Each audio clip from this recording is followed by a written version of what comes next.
সাধারণ ডাল নয়, আজ হবে মনের মতন গরম গরম রাজমা। গত রাতেই ভিজিয়ে রাখা রাজমা যে অপেক্ষা করছিল। আগের দিন রাতেই ভিজিয়ে রেখেছিলাম রাজমা।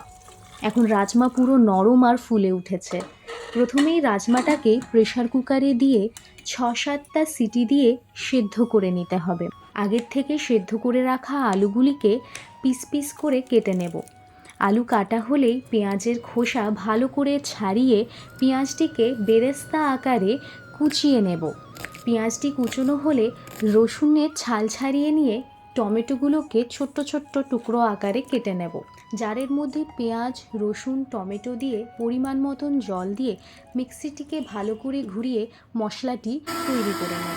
মশলা বাটা হয়ে গেলেই গ্যাস জ্বালিয়ে কড়াইটি বসিয়ে নিন। এরপরেই কড়াইয়ে সর্ষের তেল দিয়ে ফোড়নে তেজপাতা, গোটা জিরে এবং শুকনো লঙ্কা দিয়ে দিতে হবে।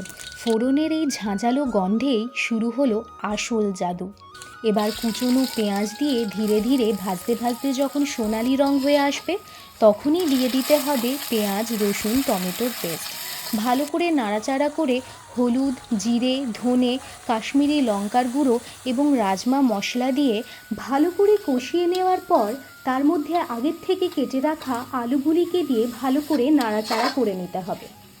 সেদ্ধ করে রাখা রাজমা জল সমেত দিয়ে আরেকটু ফুটিয়ে নিতে হবে। তারই মধ্যে স্বাদ অনুসার লবণ ও চিনিটি পরিমাণসহ দিয়ে দিতে হবে।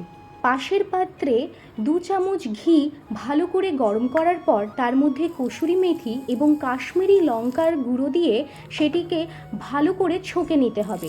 সেই ছোঁক রাজমার মধ্যে মিশিয়ে দিলেই তৈরি ঘরোয়া স্বাদের সুস্বাদু রাজমা।